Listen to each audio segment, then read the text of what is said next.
आज मैं तुम्हें कोई मोटिवेशन का नारा नहीं देने वाला। आज मैं तुम्हें वो सच्चाई बताने वाला हूं जो गौतम बुद्ध ने हजारों साल पहले समझ ली थी और जिसे आज की साइकोलॉजी और बड़े वैज्ञानिक भी मानते हैं। क्योंकि अगर तुम इस एक बात को समझ गए तो तुम्हारी आधी परेशानियां आज ही खत्म हो जाएंगी। ओवर थिंकिंग का मतलब ये नहीं है कि तुम ज्यादा बुद्धिमान हो। इसका मतलब ये है कि तुम्हारा दिमाग बिना ब्रेक के दौड़ रहा है। मनोविज्ञान कहता है कि हमारा दिमाग एक मशीन की तरह है जो लगातार पैटर्न बनाता है। जब कोई दर्द वाली घटना होती है, कोई डर पैदा होता है, कोई अधूरी बात रह जाती है, तो दिमाग उसे बार बार दोहराता है ताकि वो सुरक्षा महसूस कर सके। लेकिन यहीं से माइंड लूप बनता है। वही सोच, वही सीन, वही डर बार बार रिपीट होता है। वैज्ञानिक इसे रूमिनेशन कहते हैं, मतलब पुराने या आने वाले समय की बातों में बार बार उलझे रहना। हार्वर्ड यूनिवर्सिटी की रिसर्च बताती है कि इंसान का दिमाग लगभग 47% समय वर्तमान में नहीं होता। वो या तो अतीत में फंसा रहता है या भविष्य में भटकता रहता है, और यही भटकाव धीरे धीरे इंसान को अंदर से खोखला कर देता है। सोचो, पुराने झगड़े याद आते हैं। वो एक बात जो किसी ने सालों पहले कही थी आज भी चुभती है। भविष्य की चिंता सताती है। नौकरी मिलेगी या नहीं, पैसा होगा या नहीं, रिश्ते टिकेंगे या नहीं। किसी का मैसेज सीन पर छोड़ दिया जाए तो दिल में तूफान आ जाता है। करियर का प्रेशर, समाज की उम्मीदें, परिवार की अपेक्षाएं, और इन सब के बीच तुम अकेले बैठकर अपने ही दिमाग से लड़ रहे होते हो। बाहर से लोग तुम्हें हंसता हुआ देखते हैं, लेकिन अंदर डर बैठा होता है। बाहर से तुम मजबूत दिखते हो, लेकिन अंदर टूटे हुए होते हो। यही ओवरथिंकिंग का सबसे खतरनाक असर है। ये तुम्हें चुपचाप मारती है। मनोवैज्ञानिक कहते हैं कि लगातार ओवरथिंकिंग करने से कॉर्टिसोल नाम का स्ट्रेस हार्मोन बढ़ जाता है। यही हार्मोन एंजाइटी, डिप्रेशन, नींद की कमी, गुस्सा और थकावट पैदा करता है। अल्बर्ट आइंस्टीन ने कहा था, we can not solve our problems with the same thinking that created them. यानी जिस सोच ने समस्या पैदा की है उसी सोच से समाधान नहीं मिलेगा। लेकिन हम उल्टा करते हैं। हम और सोचते हैं और सोचते हैं और खुद को और गहरे गड्ढे में धकेलते जाते हैं। अब यहां आता है गौतम बुद्ध का ज्ञान, जो सीधा दिल पर चोट करता है। बुद्ध ने कहा था, दुख का कारण परिस्थितियां नहीं है, दुख का कारण तुम्हारी पकड़ है। तुम किसी बात को पकड़ लेते हो, किसी इंसान को पकड़ लेते हो, किसी डर को पकड़ लेते हो, किसी उम्मीद को पकड़ लेते हो, और वही पकड़ तुम्हें जकड़ लेती है। बुद्ध ने यह भी कहा था कि इंसान दो जगह जीता है, या तो बीते हुए कल में या आने वाले कल में, लेकिन शांति सिर्फ आज में है, इस पल में है। एक बार किसी ने बुद्ध से पूछा, मन इतना बेचैन क्यों रहता है? बुद्ध मुस्कुराए और बोले, क्योंकि तुम उसे वहां भेजते हो जहां तुम खुद नहीं हो। सोचो इस बात को, तुम्हारा शरीर यहां बैठा है, लेकिन दिमाग कल की लड़ाई लड़ रहा है या कल की चिंता कर रहा है। यही दूरी तुम्हें तोड़ती है। आधुनिक न्यूरोसाइंस भी यही कहती है। जब तुम वर्तमान में होते हो, अपनी सांस पर ध्यान देते हो, अपने शरीर को महसूस करते हो, अपने आसपास की आवाजों को सुनते हो, तब दिमाग का वो हिस्सा एक्टिव होता है जो शांति और स्थिरता से जुड़ा होता है। इसे वैज्ञानिक प्रीफ्रंटल कॉर्टेक्स एक्टिवेशन कहते हैं। यही हिस्सा तुम्हें शांत, फोकस्ड और संतुलित बनाता है। यानी बुद्ध का माइंडफुलनेस आज साइंस बन चुका है। लेकिन सच्चाई ये है, हम शांति नहीं चाहते, हम कंट्रोल चाहते हैं। हम चाहते हैं कि सब कुछ हमारे हिसाब से हो, लोग हमारे मुताबिक चलें, हालात हमारे मुताबिक हों, भविष्य हमारी प्लानिंग के मुताबिक हो। और जब ऐसा नहीं होता तो दिमाग पागल हो जाता है। बुद्ध ने कहा था, जो बदल सकता है उसके लिए प्रयास करो, जो नहीं बदल सकता उसे स्वीकार करो। लेकिन हम उल्टा करते हैं। हम उन चीजों पर रोते हैं जिन पर हमारा कोई कंट्रोल नहीं। ओवरथिंकिंग तुम्हें कमजोर इसलिए नहीं बनाती क्योंकि तुम सोचते हो, बल्कि इसलिए बनाती है क्योंकि तुम बेकार की लड़ाइयां लड़ते हो, अपने ही दिमाग के साथ, अपने ही डर के साथ, अपने ही बनाए हुए ख्यालों के साथ। अब एक पल रुककर खुद से पूछो, जिन बातों पर तुम रोज सोचते हो, क्या उनमें से 90% सच हुई है? नहीं, ज्यादातर डर कभी आते ही नहीं। दिमाग एक झूठी फिल्म बनाता है और तुम रोज उसी फिल्म को देख देख कर डरते रहते हो। बुद्ध ने कहा था, मन एक पागल बंदर की तरह है। अगर तुम उसे पकड़ना चाहोगे वो और उछलेगा, अगर तुम उसे देखने लगोगे वो खुद शांत हो जाएगा। यही सबसे बड़ी तकनीक है। सोच को रोकना नहीं है, सोच को देखना है। जैसे कोई नदी बह रही हो, तुम किनारे खड़े होकर उसे देखो, उसमें कूदो मत। जब नेगेटिव ख्याल आए बस इतना कहो, अच्छा ये भी एक ख्याल है। लड़ो मत, दबाओ मत, भागो मत, सिर्फ देखो। धीरे धीरे दिमाग को समझ आ जाता है कि उसे ड्रामा करने की जरूरत नहीं है। सुबह उठते ही फोन मत उठाओ, क्योंकि जैसे ही तुम दुनिया का शोर अपने दिमाग में डालते हो, ओवर थिंकिंग का बीज पड़ जाता है। सुबह 5 मिनट अपनी सांस पर ध्यान दो। रात को सोने से पहले अपने दिन को जज मत करो। बस ये कहो, जो हुआ हो गया, अब शरीर को आराम चाहिए। ये छोटी छोटी आदतें दिमाग को दोबारा ट्रेन करती हैं, और जब तुम ये करने लगते हो, तब एक दिन अचानक तुम्हें एहसास होता है, दिमाग शांत है, सांस गहरी है, दिल हल्का है। तुम बिना वजह मुस्कुरा रहे हो, नींद गहरी हो गई है, रिश्तों में चिपकापन कम हो गया है, तुम लोगों से उम्मीद कम और खुद से प्यार ज्यादा करने लगे हो। यही असली आजादी है। और यहीं से शुरू होता है असली मोड़। अब तक तुम समझ चुके हो कि ओवर थिंकिंग सिर्फ एक आदत नहीं है, ये एक मानसिक जाल है जिसमें इंसान खुद ही फंसता चला जाता है। लेकिन गौतम बुद्ध ने जिस गहराई से इस समस्या की जड़ पकड़ी थी, उसे समझ लोगे तो तुम्हें पहली बार एहसास होगा कि असली दुश्मन सोच नहीं है, असली दुश्मन है पकड़। बुद्ध कहते थे कि दुख का जन्म तब होता है जब हम किसी चीज को जरूरत से ज्यादा पकड़ लेते हैं। किसी इंसान को, किसी उम्मीद को, किसी पहचान को, किसी डर को, किसी बीते हुए पल को। सोच अपने आप में निर्दोष है, वो तो सिर्फ एक लहर है, लेकिन जब तुम उस लहर पर सवार होकर बहने लगते हो, तब तूफान बनता है। बुद्ध की एक छोटी सी कहानी है। एक बार एक आदमी नदी पार कर रहा था। पानी ठंडा था, बहाव तेज था। उसने एक लकड़ी का टुकड़ा पकड़ लिया और बड़ी मुश्किल से किनारे तक पहुंचा। किनारे पहुंचने के बाद भी उसने उस लकड़ी को नहीं छोड़ा। वो उसे सिर पर उठाकर आगे चलने लगा। लोग हंसने लगे। बुद्ध ने कहा, यही तुम्हारी हालत है। जिसने तुम्हें बचाया, अगर तुम उसे छोड़ना नहीं सीखोगे, वही बोझ बन जाएगा। यही बात ओवरथिंकिंग पर लागू होती है। कभी जो सोच तुम्हें बचाने के लिए बनी थी, आज वही सोच तुम्हें डुबो रही है। मनोविज्ञान भी यही कहता है। वैज्ञानिक इसे अटैचमेंट टू थॉट कहते हैं। जब तुम किसी ख्याल को सच मान लेते हो, अपनी पहचान बना लेते हो, तब वो ख्याल तुम्हें कंट्रोल करने लगता है। न्यूरोसाइंटिस्ट डॉक्टर विक्टर फ्रैंकल ने कहा था कि इंसान के पास एक आखिरी आजादी हमेशा होती है, अपनी प्रतिक्रिया चुनने की आजादी। लेकिन ओवरथिंकिंग तुम्हारी ये आजादी छीन लेती है। तुम हालात पर नहीं, अपने विचारों पर गुलाम बन जाते हो। बुद्ध ने सबसे बड़ा वार इस बात पर किया कि इंसान पास्ट और फ्यूचर के बीच पिस रहा है। बीता हुआ कल खत्म हो चुका है, लेकिन तुम उसे रोज जिंदा करते हो। आने वाला कल अभी आया नहीं, लेकिन तुम उसे रोज डर के साथ जीते हो। और जो सच में मौजूद है, ये पल, ये सांस, ये शरीर, इसे तुम नजरअंदाज कर देते हो। बुद्ध कहते थे, जो वर्तमान में जीना सीख गया, उसने दुख का दरवाजा बंद कर दिया। आज साइंस इसे प्रेजेंट मोमेंट अवेयरनेस कहती है।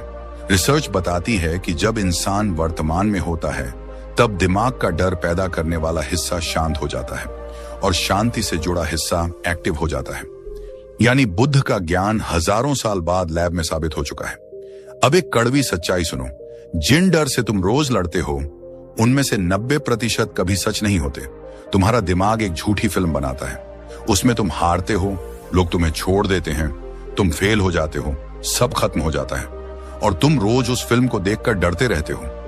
बुद्ध ने कहा था, मन एक कुशल झूठा है। वो कहानी बनाता है, भविष्य की कल्पना करता है, बीते हुए दर्द को रंग देता है, और तुम उसे सच मान लेते हो। यहीं से समस्या पैदा होती है। समस्या बाहर नहीं है, समस्या अंदर है। तू हालात से नहीं हारता, तू अपने ही विचारों से हारता है। अब सवाल यह है, इससे बाहर कैसे निकला जाए? बुद्ध ने कभी जादू नहीं सिखाया, उन्होंने अभ्यास सिखाया। पहला अभ्यास है वर्तमान में लौटना। जब भी दिमाग भागे, सांस पर वापस आओ। सांस तुम्हारा लंगर है, वो हमेशा अभी में होती है। जब तुम गहरी सांस लेते हो और उसे महसूस करते हो, दिमाग धीरे धीरे शांत होने लगता है। साइंस कहती है कि धीमी सांस लेने से नर्वस सिस्टम शांत होता है और एंजाइटी कम होती है। बुद्ध इसे आनापान सती कहते थे, सांस की जागरूकता। दूसरा अभ्यास है देखना, लड़ना नहीं। तुम सोच को दुश्मन मत बनाओ। जब कोई नेगेटिव ख्याल आए, उसे हटाने की कोशिश मत करो, बस उसे देखो। जैसे आसमान में बादल आते हैं और चले जाते हैं। तुम आसमान बनो, बादल नहीं। बुद्ध कहते थे, जो तुम देख सकते हो वो तुम नहीं हो। जब तुम सोच को देखते हो तब तुम उससे अलग हो जाते हो। यही असली आजादी है। तीसरा अभ्यास है स्वीकार करना। बहुत सारी चीजें तुम्हारे कंट्रोल में नहीं है। लोग बदलेंगे, हालात बदलेंगे, जिंदगी अनिश्चित है। जितना तुम कंट्रोल करने की कोशिश करोगे उतना दुख बढ़ेगा। बुद्ध ने कहा था, जो बदल नहीं सकता उसे स्वीकार करो, यही शांति की शुरुआत है। मनोविज्ञान इसे रेडिकल एक्सेप्टेंस कहता है। जब तुम सच को स्वीकार कर लेते हो तब दिमाग लड़ना बंद कर देता है। चौथा अभ्यास है मौन। दिन में कम से कम 10 मिनट बिना मोबाइल, बिना शोर, बिना बात किए बैठो। सिर्फ सांस लो, सिर्फ महसूस करो। आज की दुनिया में सबसे खतरनाक चीज है शोर, बाहर का भी और अंदर का भी। मौन तुम्हें खुद से मिलाता है। बुद्ध ने वर्षों तक मौन का अभ्यास किया था क्योंकि वो जानते थे कि शांति शब्दों से नहीं, खामोशी से पैदा होती है। और पांचवां अभ्यास है थॉट डिटॉक्स। तुम जो देखते हो वही सोच बनता है। अगर दिन भर नेगेटिव खबरें, सोशल मीडिया ड्रामा, तुलना, गुस्सा, फेक लाइफ देखोगे तो दिमाग जहरीला ही बनेगा। बुद्ध ने कहा था, जैसा भोजन शरीर को बनाता है वैसा ही मानसिक भोजन मन को बनाता है। आज इसका मतलब है स्क्रीन का इस्तेमाल समझदारी से करो। जो चीज तुम्हें बेचैन करती है उसे दूरी बनाओ। धीरे धीरे जब तुम ये अभ्यास करते हो तो एक दिन तुम नोटिस करते हो कि दिमाग की आवाज धीमी हो गई है। तुम बिना वजह परेशान नहीं होते। तुम हर बात पर रिएक्ट नहीं करते। तुम ज्यादा सुनते हो, कम बोलते हो, ज्यादा महसूस करते हो, कम डरते हो। यही वो अवस्था है जिसे बुद्ध ने उपेक्षा कहा, संतुलन। और अब अंत में एक बात दिल में बैठा लो, तुम खराब नहीं हो, तुम्हारा दिमाग खराब नहीं है, तुम बस जागरूक नहीं हो। जैसे अंधेरे कमरे में रस्सी को सांप समझ लिया जाए, डर सांप से नहीं, गलत देखने से पैदा होता है। जैसे ही रोशनी आती है डर खत्म हो जाता है। जागरूकता वही रोशनी है। आज से एक छोटा सा वादा करो अपने आप से, जब भी दिमाग भागेगा तुम उसे इस पल में वापस लाओगे, सांस से, मौन से, जागरूकता से। यही बुद्ध का रास्ता है, यही विज्ञान का सच है, और यही तुम्हारी ओवर थिंकिंग से आजादी का दरवाजा है। और जब तुम इस रास्ते पर चलना शुरू करते हो तब असली बदलाव किताबों में नहीं, तुम्हारी रोज की आदतों में दिखाई देने लगता है। क्योंकि बुद्ध ने कभी ये नहीं कहा कि ज्ञान सुन लेने से जीवन बदल जाएगा। उन्होंने कहा था, अभ्यास करो, रोज, लगातार, बिना रुके। इसलिए अब बात करते हैं उस सुबह की और उस रात की जो तुम्हारे पूरे दिन की दिशा तय करती है। सुबह जब तुम्हारी आंख खुलती है उसी पल दिमाग एक खाली कागज की तरह होता है। लेकिन ज्यादातर लोग उस खाली कागज पर सबसे पहले दुनिया का कचरा लिख देते हैं। उठते ही मोबाइल, नोटिफिकेशन, मैसेज, खबरें, तुलना, डर, और फिर कहते हैं कि पूरा दिन भारी क्यों लग रहा है। बुद्ध कहते थे, जैसे तुम दिन की शुरुआत करते हो वैसी ही तुम्हारी चेतना बनती है। मनोविज्ञान भी यही कहता है। न्यूरोसाइंस बताती है कि जागने के पहले 20 मिनट में दिमाग सबसे ज्यादा प्रभावशील होता है। इस समय जो भी सोच तुम डालते हो वही पैटर्न पूरे दिन चलता है। इसलिए सुबह उठते ही सबसे पहले अपने शरीर को महसूस करो। आंख खुलते ही एक गहरी सांस लो, फिर एक और, फिर एक और। खुद से कुछ मत मांगो, बस इतना महसूस करो कि तुम जिंदा हो। बुद्ध इसे सचेत जागरण कहते थे। इसके बाद उठते ही फोन मत उठाओ। ये छोटी सी आदत तुम्हारे दिमाग को गुलाम बनने से बचाती है। अगर हो सके तो 5 मिनट आंख बंद करके बैठो। सांस को आते जाते देखो, जब ख्याल आए उन्हें जाने दो। यही अभ्यास धीरे धीरे तुम्हारे दिमाग को ट्रेन करता है कि हर ख्याल पर कूदना जरूरी नहीं है। अब बात करते हैं रात की, क्योंकि ओवर थिंकिंग सबसे ज्यादा रात को ही हमला करती है। जैसे ही लाइट बंद होती है दिमाग अपना थिएटर खोल देता है। पुरानी बातें, अधूरी बातें, डर, पछतावा। बुद्ध कहते थे, सोने से पहले मन को हल्का करो, नहीं तो नींद शरीर की होगी, आत्मा की नहीं। मनोविज्ञान कहता है कि सोने से पहले की सोच नींद की क्वालिटी और अगले दिन के मूड को तय करती है। सोने से पहले खुद से लड़ना बंद करो। दिन भर में जो हुआ उसे बदल नहीं सकते। बस एक छोटा सा अभ्यास करो। बिस्तर पर लेटकर 3 चीजें याद करो जिनके लिए तुम आभारी हो। बहुत बड़ी नहीं, छोटी भी चलेगी। एक अच्छी सांस, किसी का मुस्कुरा देना, आज का खाना। ये अभ्यास दिमाग को कमी से निकालकर संतोष में लाता है। इसके बाद 2 मिनट आंख बंद करके सांस को महसूस करो। अगर ख्याल आए उन्हें जाने दो। बुद्ध कहते थे, रात को सोते समय जो छोड़ देता है वही सुबह हल्का उठता है। और एक बात बहुत जरूरी है, सोने से पहले फोन स्क्रीन से दूरी बनाओ। नीली रोशनी दिमाग को जागने का सिग्नल देती है। वैज्ञानिक इसे मेलाटोनिन सप्रेशन कहते हैं। यही वजह है कि फोन देखने के बाद नींद नहीं आती। बुद्ध के समय फोन नहीं थे, लेकिन उन्होंने ये जरूर कहा था कि सोने से पहले इंद्रियों को शांत करो। आज के जमाने में इसका मतलब है स्क्रीन कम, शांति ज्यादा। अब बात करते हैं उस तकनीक की जो ओवरथिंकिंग की जड़ पर वार करती है। इसे मैं कहूंगा सोच बदलने की कला। बुद्ध कहते थे, तुम्हारा मन ही तुम्हारा संसार बनाता है। मनोविज्ञान इसे कॉग्निटिव रीफ्रेमिंग कहता है। मतलब एक ही घटना को देखने का नजरिया बदल देना। जब भी तुम्हारे दिमाग में यह सवाल आए, मेरे साथ ही क्यों, तो उसी पल खुद से दूसरा सवाल पूछो, यह मुझे क्या सिखा रहा है। यह छोटा सा बदलाव तुम्हें पीड़ित से विद्यार्थी बना देता है। जब तुम कहते हो मेरे साथ बुरा हुआ, तुम कमजोर बनते हो।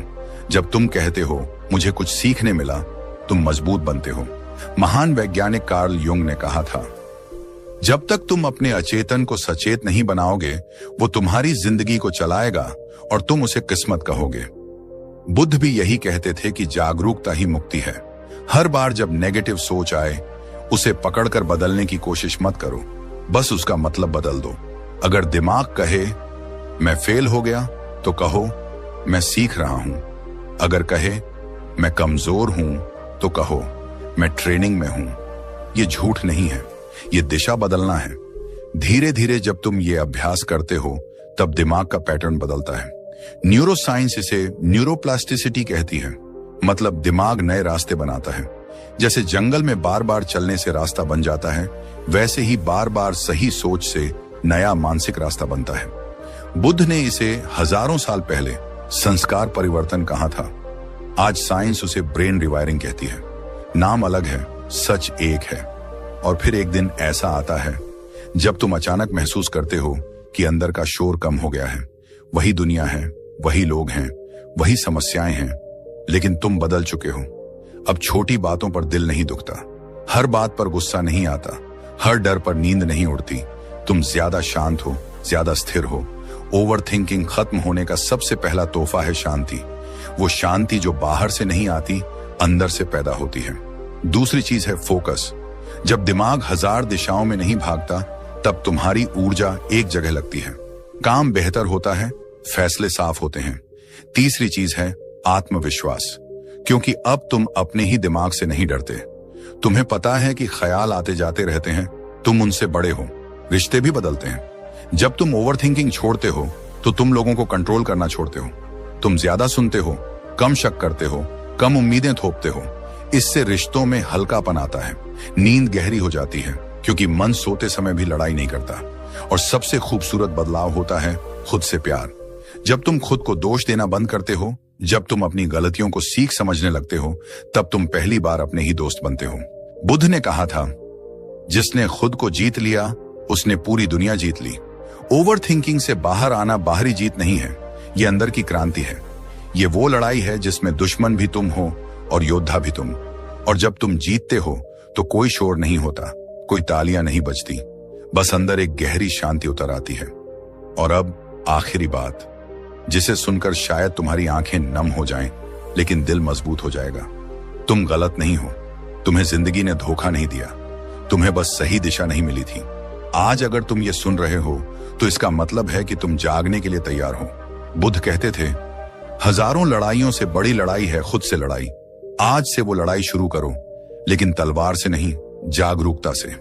याद रखो, जब भी दिमाग भागेगा, तुम उसे इस पल में वापस लाओगे, सांस से, मौन से, समझ से। यही रास्ता है ओवरथिंकिंग से आजादी का, यही रास्ता है शांति का, यही रास्ता है असली जीवन का। और अब इस सफर के आखिरी मोड़ पर मैं तुम्हें कोई भारी शब्द नहीं देना चाहता। मैं तुम्हें एक सच्चाई देना चाहता हूं। वो सच्चाई जो गौतम बुद्ध ने हजारों साल पहले एक पेड़ के नीचे बैठकर खोजी थी। वो सच्चाई जिसे आज की मनोविज्ञान की किताबें, न्यूरोसाइंस की रिसर्च और महान वैज्ञानिकों के अनुभव धीरे धीरे स्वीकार कर रहे हैं। सुनो, तुम कमजोर नहीं हो, तुम टूटे हुए नहीं हो, तुम खराब दिमाग वाले इंसान नहीं हो, तुम बस सोए हुए हो। तुम्हारी चेतना सोई हुई है, तुम्हारी जागरूकता सोई हुई है, और ओवर थिंकिंग उसी नींद का नाम है। बुद्ध ने कहा था, अज्ञान ही सबसे बड़ा अंधकार है। अज्ञान मतलब ये नहीं कि तुम्हें पढ़ना लिखना नहीं आता। अज्ञान मतलब ये है कि तुम अपने ही मन को नहीं जानते। तुम उसके पीछे भागते रहते हो, लेकिन उसे देखते नहीं हो। तुम उसके कहे हुए हर झूठ को सच मान लेते हो। तुम उसके डर को अपना डर बना लेते हो और फिर खुद को कमजोर समझने लगते हो। लेकिन आज अगर तुम ये सुन रहे हो तो इसका मतलब है कि तुम्हारे अंदर कुछ जाग रहा है, एक छोटी सी चिंगारी। और याद रखो, आग बनने के लिए पूरी जंगल नहीं चाहिए, एक चिंगारी काफी होती है। मनोविज्ञान कहता है कि इंसान की पहचान स्थिर नहीं होती। तुम जो आज हो वो हमेशा नहीं रहेगा। तुम्हारा दिमाग बदल सकता है, तुम्हारी आदतें बदल सकती हैं, तुम्हारी सोच बदल सकती है। महान वैज्ञानिक विलियम जेम्स ने कहा था, मनुष्य की सबसे बड़ी खोज यह है कि वह अपनी मानसिक अवस्था बदलकर अपनी जिंदगी बदल सकता है। बुद्ध ने यही बात अलग शब्दों में कही थी, मन ही सब कुछ है। जैसा तुम सोचते हो वैसे बनते हो। फर्क सिर्फ भाषा का है, सच्चाई एक ही है। अब सवाल ये नहीं है कि तुम कितनी बड़ी छलांग मार सकते हो। असली सवाल ये है कि क्या तुम आज एक छोटा कदम उठा सकते हो? क्योंकि परिवर्तन शोर से नहीं आता, रोज की छोटी छोटी आदतों से आता है। आज अगर तुम सिर्फ एक गहरी सांस लेकर अपने दिमाग को शांत करना सीख लो, तो ये छोटा कदम कल तुम्हारी पूरी जिंदगी की दिशा बदल सकता है। आज अगर तुम फोन उठाने से पहले खुद को महसूस करना सीख लो, तो ये छोटा कदम तुम्हें गुलामी से आजादी की तरफ ले जा सकता है। बुद्ध ने कहा था, बूंद बूंद से ही घड़ा भरता है।